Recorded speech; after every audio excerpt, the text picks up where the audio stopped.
नमस्कार दोस्तों, स्वागत है आप सभी का विज्ञान पॉइंट यूट्यूब चैनल में। दोस्तों, आपने अगर चैनल को सब्सक्राइब नहीं किया है तो चैनल को सब्सक्राइब कर लीजिए और बेल आइकन दबाना बिल्कुल भी ना भूलें, ताकि आने वाले वीडियो की नोटिफिकेशन आप लोगों को जल्दी मिलते रहे। ठीक है, तो आज हम लोग इस वीडियो में बात करने वाले हैं पॉलिटेक्निक पॉलिटेक्निक और पारामेडिकल पारामेडिकल पॉलिटेक्निक और पारामेडिकल में जो केमिस्ट्री से जो मोस्ट वीवीआई क्वेश्चन पूछे जाते हैं उसके बारे में। तो इसमें हम केमिस्ट्री के जो कुछ मोस्ट वीवीआई क्वेश्चन है प्रीवियस ईयर में पूछे गए उससे के बारे में बात करेंगे और इसको एक्सप्लेन कर देंगे। साथ ही साथ हम बात करेंगे कि इस क्वेश्चन से और क्या मेरा क्वेश्चन बन सकता है, उससे रिलेटेड की क्वेश्चन हम लोग इस वीडियो में सॉल्व कर लेंगे। ठीक है, तो हम लोग देखते हैं हमारा क्वेश्चन क्या है। दोस्तों, ये क्वेश्चन है, ये 31 नंबर क्वेश्चन है। ये 1 नंबर क्वेश्चन क्यों है? क्योंकि ये इसलिए कि ये प्रीवियस ईयर का क्वेश्चन है। प्रीवियस ईयर का क्वेश्चन है और 1 से 30 तक जो था वो फिजिक्स था, तो 31 से ये केमिस्ट्री है। तो 31 से हम लोग सॉल्व करते हैं। तो 31 में क्या है, क्या बेंजीन का मूलानुपात सूत्र सी है, CH है। यदि n का मान 6 है तो बेंजीन का अनुसूत्र क्या होगा? तो बेंजीन का अनुसूत्र सभी लोग को याद है कि बेंजीन का फॉर्मूला जो होता है C6H6 होता है। तो इसका आंसर हो जाएगा C6। तो आप लोग को याद रखना है यहाँ से कि बेंजीन का फॉर्मूला होता है C6। अगर बेंजीन की स्ट्रक्चर की बात करें, कभी कभी हमें स्ट्रक्चर भी पूछ लेता है, तो बेंजीन का स्ट्रक्चर जो होगा वो इस तरह का होगा। ठीक है, अगर इस तरह का स्ट्रक्चर बना हुआ है, आप लोग को कहे कि ये किस चीज का स्ट्रक्चर है, तो ये बेंजीन का स्ट्रक्चर है। ठीक है, याद रखना है यहाँ पे एक बार डबल बॉन्ड होगा, यहाँ पे सिंगल फिर डबल अल्टरनेट में होगा, एक बार दो लकीर एक बार सिंगल लकीर।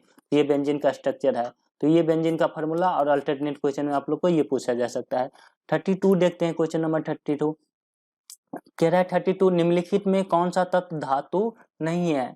तो इनमें से आप लोग को पता करना है कौन सा धातु नहीं है। तो आर्सेनिक जो है, आर्सेनिक उपधातु है। आर्सेनिक जो है उपधातु है। ठीक ना, तो इसका आंसर बी हो जाएगा। आप लोग को इसके धातु और अधातु याद करने के लिए सबसे मेन बात यह है कि आप क्या करो, अधातु पूरे याद कर लो, जो कि 8-10 से ज्यादा नहीं होंगे। अधातु याद कर लो और उपधातु याद कर लो। ठीक है, उपधातु और अधातु याद कर लो। उपधातु और अधातु आपको याद रहेगा, यही 15-20 याद करने होंगे। उसके बाद जो बच जाते हैं वो हो जाता है धातु। ठीक है, तो आप उपधातु और अधातु याद कर लो, बाकी जो धातु रेस्ट बच गया वो धातु हो जाएगा। ठीक है, तो आर्सेनिक जो है अधातु उपधातु है, तो इसका आंसर हो जाएगा आर्सेनिक।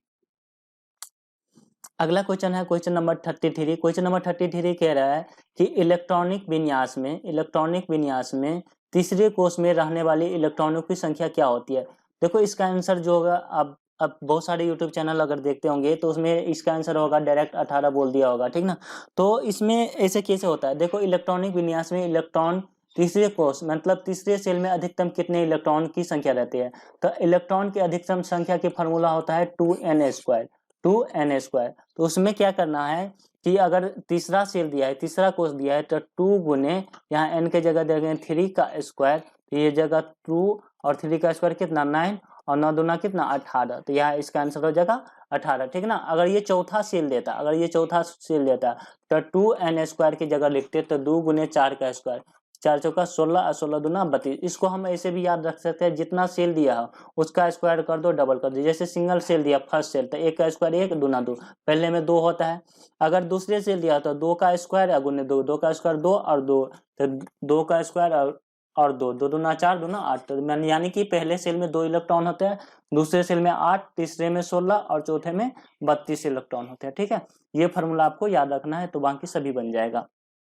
आगे देखते हैं, निम्नलिखित में कौन सा जो है लोहा का अयस्क है? ठीक ना, लोहा का अयस्क। तो लोहा का जो मेन अयस्क है वो होता है हेमेटाइट। लोहा का मेन अयस्क क्या होता है?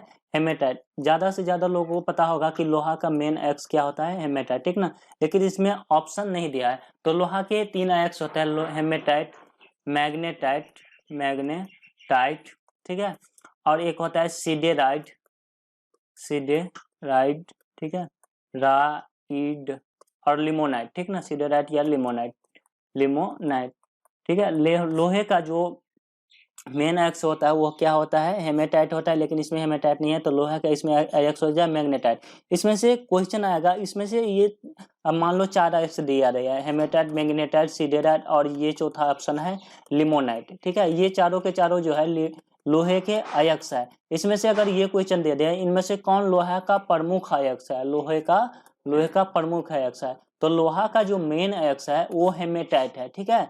और बाकी सभी अयस्क है ही, लेकिन मेन अयस्क हेमेटाइट है, लेकिन इसमें हेमेटाइट नहीं है, तो इसका आंसर मैग्नेटाइट होगा। ये क्यूपराइट जो है कॉपर का अयस्क है, ठीक है। ये क्रायोलाइट, जिंक ब्लेंड और कैलेमाइन, क्रायोलाइट क्रायोलाइट,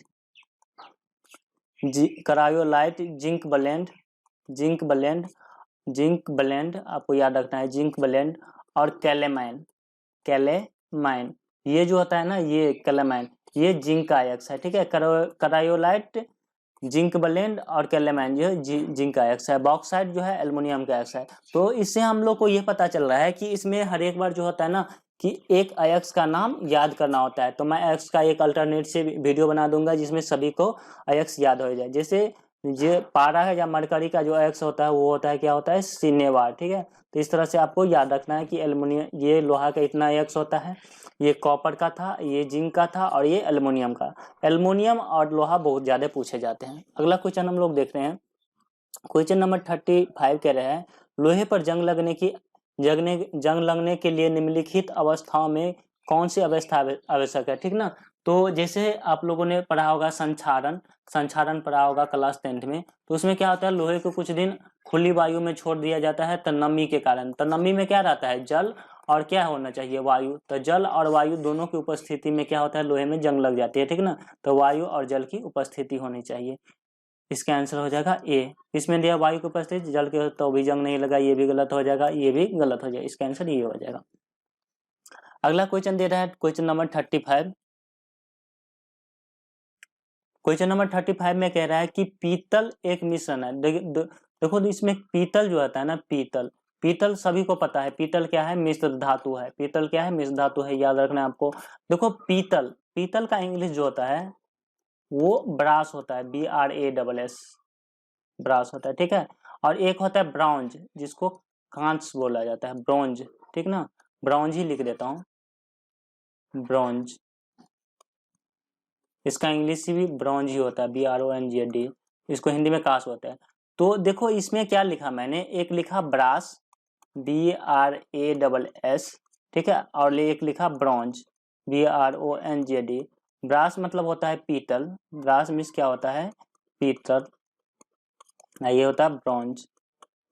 तो इसमें क्या होता है, ब्रास में दोनों में Cu और Cu कॉमन होता है, दोनों में Cu और Cu कॉमन होता है।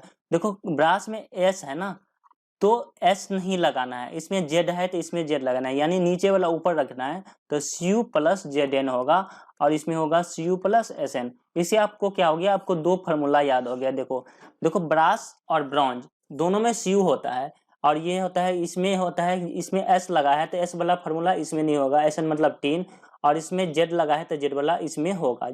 यानी जिसके लास्ट में S है तो S नहीं होगा और जिसके लास्ट में Z है तो Z नहीं होगा। ये इसमें हो जाएगा, इसमें तो कॉपर, ये इसमें ZN और इसमें ASN, ठीक है। यहाँ से S उठाना है तो S के साथ N लगा दो, Z है तो Z लगा दो, ठीक है। तो Cu प्लस ZN ये जो फार्मूला हो जाएगा कॉपर प्लस जिंक, ठीक है। देखो कॉपर को भी दो नाम है और जिंक को भी नाम है। कॉपर का दूसरा नाम क्या है, तांबा, और जिंक का नाम क्या है, जस्ता। तो कॉपर प्लस क्या है, जस्ता। कॉपर और जस्ता जिसमें भी हो, तांबे प्लस कॉपर नहीं लिखा है तो तांबे प्लस जस्ता। तो पीतल का जो बनता है वो किससे बनता है, तांबे और जस्ता से, यानी कॉपर और जिंक से। अगर पूछे ब्रॉन्ज किससे बनता है, तो आपको याद रखना है कॉपर और SN मतलब टीन से, ठीक ना। कॉपर को दूसरा नाम ये हम तांबा भी बोल सकते हैं। एक क्वेश्चन इसमें से और बन सकता है कि Cu प्लस ZN ये किसका फॉर्मूला है, ब्रास का, BRASS, ब्रास जिसको पीतल बोलते हैं। Cu प्लस SN, ठीक है, ये फॉर्मूला है ब्रॉन्ज का, ठीक ना, जिसको कांच बोलते हैं। कहते हैं ब्रास और ब्रॉन्ज में कौन सा तत्व जो है कॉमन है। ये क्वेश्चन आया था एक बार, ठीक ना, बिहार पुलिस के एग्जाम में, कि ब्रास और ब्रॉन्ज में जो है कौन सा तत्व कॉमन है। तो आप देखो ये दोनों में ये कॉमन नहीं है, Cu दोनों में है, तो इसका आंसर हो जाएगा Cu। ये क्वेश्चन, इस टाइप के भी क्वेश्चन आते हैं, आप लोग को याद रखना है। आगे हम लोग देखते हैं कि धोने वाला सोडा का रासायनिक सूत्र क्या है। देखो धोने वाला सोडा का रासायनिक सूत्र ये होता है Na2CO3 × 10H2O, ठीक है। देखो इसको याद करना कैसे है, देखो आप अगर बिहार से हो तो आपने लालू यादव का नाम जरूर से सुना होगा, ठीक है। जरूर डेफिनेटली सुना ही होगा।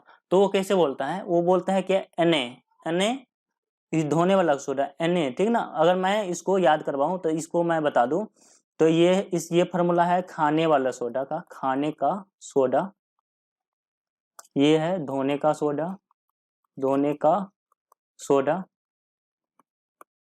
और ये है विरंजक चूर्ण, विरंजक चूर्ण, और ये है जिप्सम, ये क्या है जिप्सम, ठीक है।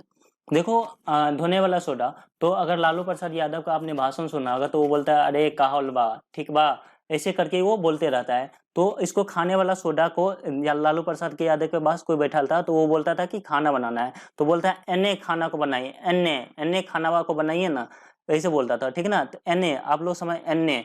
और चूल्हा कैसे होता है, देखो ये चूल्हा होता है ऐसे, ठीक ना, एक चूल्हा इधर एक चूल्हा इधर, तो एने खानवा को बनाए, तो खानवा को बोलते हैं चूल्हा पे बनाएंगे। अब को बनाइए एने में, एने खानवा मतलब चूल्हा, को बनाइए तो CO, तो NaCO3, ऐसे याद करना है, ठीक है। अब फिर लालू प्रसाद यादव को क्या बोला, कपड़ा धोना है, तो क्या बोलता है फिर से एने कपड़वा को धोइए, तो एने, ठीक ना, कपड़वा को धोइए, तो क्या लिखना है CO3, कितने कपड़वा को धोना है, 2 कपड़वा को धोना है, ठीक ना। तो कपड़ा जब भी हम धोएंगे तो 1 बाल्टीन पानी से होगा नहीं, तो पानी का फॉर्मूला आता है कितना H2O, तो कितना 10 बाल्टीन पानी लगेगा, तो 10H2O, ठीक ना। तो इस तरह से हम लोग को क्या करना है, याद करना है। देखो मैंने फिर से बता देता हूँ, लालू प्रसाद यादव को बोलता है कपड़ा क्या करना है, खाना बनाना है, तो बोलता है एने खानवा को बनाइए, तो खाना को H मतलब गैस, ठीक ना, गैस को ये इस तरह को बनाइए, ठीक है, तो NaCO3। फिर बोलता है कि एने कपड़वा को धोइए, एने कपड़वा को धोइए, तो CO3 दोनों में कितने कपड़ा धोना है, 2 धोना है, ठीक ना। अब कितना बाल्टीन पानी लगेगा, तो 10 बाल्टीन 10H2O, तो ये इस तरह से आसानी से याद हो जाएगा, ठीक है। बाकी इसका प्लास्टर ऑफ पेरिस जितने भी फॉर्मूला होता है उसका मैं, अगर आप चाहते हैं कि इसका मैं एक ट्रिक का वीडियो बनाऊं जिसमें सभी आपको फार्मूला याद हो जाए, ठीक है। चलो मैं, आप लोग सोच रहे हैं कि ये इससे नहीं बनेगा, तो मैं इसको बता देता हूँ। देखो एक फेंकू आदमी था, एक फेंकू COOCl2, जैसे आप होते हो और आपका कोई फेंकू फ्रेंड होता है, ठीक ना। वो बहुत फेंकते रहता है कि कल वो कर दूंगा, ये कर दूंगा, फिर परसों जाके पूछो क्या हुआ, तुमने क्या किया, तो वो बोलता है यार कुछ नहीं हुआ, ठीक ना। तो उसको ये कहना, का ओ, का ओ, का ओ, कल तू वीर बन रहा था, ठीक ना, का ओ, का ओ, कल तू क्या बन रहा था, वीर बन रहा था, इस तरह से याद हो जाएगा विरंजक चूर्ण, ठीक ना। तो इस तरह से हमको, मैं आप लोगों को सभी याद करवा दूंगा, जितना भी होता है खाने का सोडा, धोने का सोडा, विरंजक चूर्ण, प्लास्टर ऑफ पेरिस, जो भी फॉर्मूला आता है संगमरमर, सभी को याद करवा दूंगा, ठीक है। तो अगर आप लोग ये चाहते हैं कि मैं इसको याद कर रहा हूँ, तो अभी वीडियो को पॉज करो, रोको वीडियो को, और नीचे जाके हमें कमेंट करो कि ये इसका एक अलग से वीडियो चाहिए कि फार्मूले का जितने भी सूत्र होते हैं उसका, सभी सूत्र का। और अभी तक आपने मेरा चैनल को सब्सक्राइब नहीं किया तो जरूर से सब्सक्राइब कर लेना। अगर ये ट्रिक आपको अच्छा लगा है तो जरूर से हमारे चैनल को, वीडियो को लाइक कर देना, ठीक है। तो क्वेश्चन नंबर 38 हम लोग देखते हैं। 38 कह रहा है कि प्लास्टर ऑफ पेरिस किसके गर्म करने से बनता है, ठीक ना। तो प्लास्टर ऑफ पेरिस जो बनता है वो प्लास्टर ऑफ पेरिस ये जिप्सम से गर्म करने पर। देखो जब आप किसी का हाथ टूटा होगा ना रियल लाइफ में, तो आपने देखा होगा कि एक चूना होता है, ठीक ना, चूने की तरह पाउडर होता है, उस पाउडर को हम पानी में देते हैं तो भाप की तरह होने लगता है, फिर वो बैठ जाता है, तो उस पाउडर को बोलते हैं जिप्सम। इसका फॉर्मूला आता है COSO4 2H2O, ठीक है। ये तो प्लास्टर ऑफ पेरिस किसके गम करने से बनता है, तो जिप्सम के गम करने से क्या बनता है, प्लास्टर ऑफ पेरिस। इसका प्लास्टर ऑफ पेरिस का फॉर्मूला आता है CSO4 1/2H2O। आगे क्वेश्चन है 39 क्वेश्चन कह रहा है कि 39 CH3 डॉस C ट्रिपल बॉन्ड और CH, इसका IUPAC नाम क्या है, ठीक है। तो इसका IUPAC नाम क्या है, तो सबसे पहले आपको IUPAC नाम लिखने के लिए ये सीखना होगा कि सिंगल बॉन्ड रहता है तो इसको हम एल्केन पढ़ेंगे, यानी सिंगल एल्केन। डबल बॉन्ड रहता है तो हम पढ़ते हैं एल्काइन, एल्काइन डबल बॉन्ड में, और ट्रिपल बॉन्ड में रहता है तो ये पढ़ते हैं एल्कीन, ठीक है ना। इसको क्या पढ़ते हैं, एल्कीन, ठीक है ना। यानी यहाँ रहेगा मेथेन तो मेथेन, यहाँ पढ़ेंगे मेथाइन, यहाँ पढ़ेंगे मेथेन। अगर प्रोपेन की बात करें, यहाँ प्रोपेन पढ़ेंगे, यहाँ प्रोपाइन पढ़ेंगे, प्रोपाइन लिखेंगे, यहाँ पढ़ेंगे प्रोपीन, 3 कार्बन रहेगा, ठीक है। तो आपको याद होगा कि एक होता है मेथेन, जिसको 1 कार्बन को मेथेन, 2 कार्बन को एथेन, 3 कार्बन को प्रोपेन, 4 कार्बन को ब्यूटेन, 5 कार्बन को पेंटेन। तो यहाँ कार्बन काउंट कर लेते हैं, कार्बन कितने हैं, 1 2 3, 3 कार्बन है, तो 3 कार्बन को हम बनते हैं प्रोपेन, और 3 ट्रिपल बॉन्ड रहता है तो क्या लगता है, ट्रिपल बॉन्ड रहता है तो इन लगता है, ट्रिपल बॉन्ड लगता है तो क्या लगता है, इन लगता है। तो इसका नाम जो है कार्बन कितना है, 1 2 3, ये हो जाएगा प्रोपाइन। ठीक है, आगे हम लोग देखते हैं कि एल्काइन का सूत्र क्या होता है। एल्काइन का सूत्र क्या होता है, देखो मैं सभी का सूत्र आपको याद करवा देता हूँ। देखो सबसे पहले एल्केन याद कर लो, एल्केन, एल्केन का फॉर्मूला होता है कितना, CnH2n और +2। ठीक है, इसके बाद एल्काइन आता है, एल्काइन, ठीक ना, एल्काइन। इसके बाद आता है एल्कीन, इसके बाद कितना आता है, एल्कीन। पहले एल्केन आपको याद करना है, उसके बाद रखना है एल्काइन, इसके बाद एल्कीन। तो इसमें ये 2 जो है ना माइनस होता रहेगा और सब कुछ सेम रहेगा, H2n। और इसके बाद यहाँ कितना था, ये 2 था, ये 2 का यहाँ एल्काइन में नहीं आएगा। ठीक है, ये 2 कट गया, अब Cn, एल्कीन में क्या होगा, CnH2n, यहाँ तो 2 पहले से कट गया तो यहाँ 2 क्या हो जाएगा, माइनस में। तो एल्केन का फॉर्मूला CnH2n +2 होता है, एल्काइन का CnH2n, एल्किल का CnH2n -2। ठीक ना, तो कह रहा है एल्काइन का फॉर्मूला क्या होता है, तो एल्काइन का फॉर्मूला देखो इसमें से क्या बच गया मेरा, CnH2n, इसका आंसर हो जाएगा A। तो इसमें से कह रहा है कमरे के ताप पर प्रति अणु से 5 से 17 कार्बन परमाणु वाले एल्केन है, यानी C5 से लेके C5 से लेके, यहाँ पे मैं लिख दूं C5 से लेके C17 तक के जो कार्बन के परमाणु होंगे वो कैसा होगा, ठोस होगा, द्रव होगा, गैस होगा। ठीक ना, तो ये जो होगा वो होगा द्रव। ठीक ना, आपको याद ये भी रख लेना है कि C1 से लेके C4 तक जो होता है वो होता है गैस, C1 से C4 तक गैस होता है। देखो एथेन, मीथेन, प्रोपेन, ब्यूटेन, ये क्या होता है, गैस होता है। C5 से लेके C17 तक जो होता है वो क्या होता है, द्रव होता है, मतलब लिक्विड होता है। ठीक है, और C18 से ऊपर जितने भी कार्बन होंगे वो क्या होंगे, सॉलिड होंगे, ठोस। ठीक है, तो C1 से, जैसा कि इसमें इसको याद रखने में ज्यादा कुछ परेशानी है नहीं, आप लोग सभी लोग LPG गैस घर में यूज करते हैं, तो उसमें उसका मुख्य अवयव ब्यूटेन, तो कार्बन 4 रहे तो ब्यूटेन, तो 4 से वो गैस है, तो 4 से नीचे क्या होगा, गैस होगा। C5 से 17 तक आपको याद रखना है, जो कि ज्यादा पूछा जाता है वो क्या द्रव होगा, और 18 से ऊपर सभी क्या होता है, ठोस होते हैं। अगला कह रहा है इथाइल अल्कोहल का अगला उच्च सजातीय क्या है, उच्च सजातीय। देखो सजातीय क्या होता है, मतलब जिसका अंतर हो, अगर इथाइल अल्कोहल है तो ऐसे ही रहने देंगे। देखो ये मेथेन होता है पहले, इसके बाद एथेन होता है, इसके बाद क्या होता है, प्रोपेन होता है, इसके बाद क्या होता है, ब्यूटेन होता है। अगर मेथेन अल्कोहल है, मेथेन अल्कोहल को मेथनॉल बोलेंगे, इसको एथनॉल बोलेंगे, इसको प्रोपेनॉल बोलेंगे, और इसको ब्यूटेनॉल, मतलब अल्कोहल लगा है सभी में। ठीक ना, तो इथाइल अल्कोहल को बोलेंगे इथाइल अल्कोहल, इसके पहले वालों को क्या बोलेंगे, मिथाइल अल्कोहल ये बोलेंगे, इसको बोलेंगे इथाइल अल्कोहल, एथाइल अल्कोहल, इसको बोलेंगे प्रोपाइल अल्कोहल, ब्यूटेनाइल अल्कोहल। तो इसको क्या कि मतलब जो लगा हो वो सेम हो, मतलब जो लगा हो, जो श्रेणी, जो फंक्शनल ग्रुप अल्कोहल लगा हो। तो इथाइल अल्कोहल के अगला क्या होगा, तो इथाइल के आगे क्या होता है, प्रोपाइल अल्कोहल। तो प्रोपाइल अल्कोहल, देखो इथाइल अल्कोहल को हम एथनॉल भी बोलते हैं IUPAC में, ये साधारण नाम है। तो इथाइल अल्कोहल को बोलते हैं एथनॉल, तो अगला होगा क्या, प्रोपेनॉल। इसका आंसर जो हो जाएगा 42 का ये हो जाएगा। कह रहा है कि एसिटिक अम्ल का IUPAC नाम क्या है, तो एसिटिक अम्ल का IUPAC नाम एथेनोइक अम्ल है। ठीक है, और इसका एसिटिक अम्ल का फार्मूला होता है CH3COOH, और इसका IUPAC नाम ये है एसिटिक अम्ल, और ये पाया जाता है सिरका में, ये पाया जाता है सिरका में।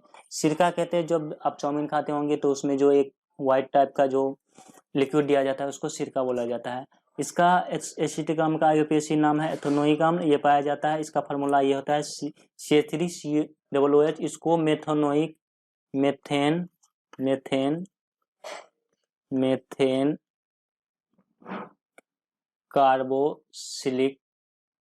कार्बोक्सिलिक एसिड बोला जाता है केमिस्ट्री में, मेथेन कार्बोक्सिलिक एसिड बोला जाता है केमिस्ट्री में। अगला क्वेश्चन कह रहे हैं 44 नंबर की, निम्नलिखित में कौन सा विस्थापन अभिक्रिया नहीं है। विस्थापन अभिक्रिया होने के लिए 2 एलिमेंट होना चाहिए और एक विस्थापन होना चाहिए। ठीक है ना, तो इस सभी में देखो इसमें 2 एलिमेंट है, इसमें 2 एलिमेंट नहीं है, तो ये विस्थापन अभिक्रिया नहीं है। अगला क्वेश्चन देखते हैं कि आवर्त सारणी में आवर्तों की संख्या क्या होगी। तो आपने आवर्त सारणी देखा होगा, तो उसमें कि जो ये खड़ी वाली रेखा होता है उसको आवर्त बोलते हैं, ऐसे वाली रेखा को वर्ग होते हैं। तो आवर्त सारणी में आवर्त कितने होते हैं, 7 होते हैं। अगर पूछे वर्ग कितने होते हैं, तो वर्ग होते हैं 18। वर्ग होते हैं 18। ठीक है, कह रहा है एथिल एल्कोहल को विरंजक चूर्ण के साथ गर्म करने से क्या बनता है, तो ये बनता है क्लोरोफॉर्म। देखो क्लोरोफॉर्म जो होता है वो क्या होता है, क्लोरोफॉर्म आप कोई चीज ऐसा देखे होंगे जो मूवी वगैरह किसी में भी देखे होंगे कि जो किसी को नाक के पास ले जाता है तो वो आदमी बेहोश हो जाता है, तो उसको बोलते हैं क्लोरोफॉर्म। तो ये बनता है एथिल अल्कोहल से, एथिल अल्कोहल से और विरंजक चूर्ण के मिश्रण से बनता है क्लोरोफॉर्म। ठीक है, अगला क्वेश्चन है कि निम्नलिखित में कौन सा प्राकृतिक ईंधन है, तो पेट्रोलियम जो है प्राकृतिक ईंधन है। आप पेट्रोलियम का मतलब ये अभी तक ये नहीं समझना कि पेट्रोलियम का मतलब जो होता है पेट्रोल ही होता है, पेट्रोलियम का मतलब जो होता है पेट्रोल, डीजल, केरोसिन सारे होते हैं। ठीक है ना, तो ये है प्राकृतिक ईंधन जो हम अपने से नहीं बना सकते हैं। अगला क्वेश्चन है 49, बायोगैस एक मिश्रण है, तो बायोगैस मिश्रण है तो बायोगैस में होता है हाइड्रोजन होता है, मेथेन होता है, CH4 और हाइड्रोजन सल्फाइड होता है बायोगैस में। ठीक है, आप लोग को याद रखना है कि बायोगैस में इतने चीज का मिश्रण है। ये क्वेश्चन ऐसे भी पूछा जा सकता है हाइड्रोजन, मीथेन, कार्बन डाइऑक्साइड और हाइड्रोजन सल्फाइड के मिश्रण को क्या बोलते हैं, तो उसको बोलते हैं बायोगैस। ठीक है, अगला क्वेश्चन है लकड़ी से कोयला बनने की धीमी रासायनिक प्रक्रिया को, तो लकड़ी से जब कोयला बनता है तो इसको बोलते हैं हम कार्बनीकरण, इसको क्या हम बोलते हैं, कार्बनीकरण। ठीक है, तो यही था हमारा क्वेश्चन 50 तक। तो कैसा लगा हमारा ये वीडियो आप लोग मुझे कमेंट करके बताइए। अगर आप लोगों ने अभी तक देखा है तो जरूर अच्छा लगा तो चैनल को सब्सक्राइब कर लीजिए, बेल आइकन दबा लीजिए। मिलते हैं हम लोग नेक्स्ट वीडियो में।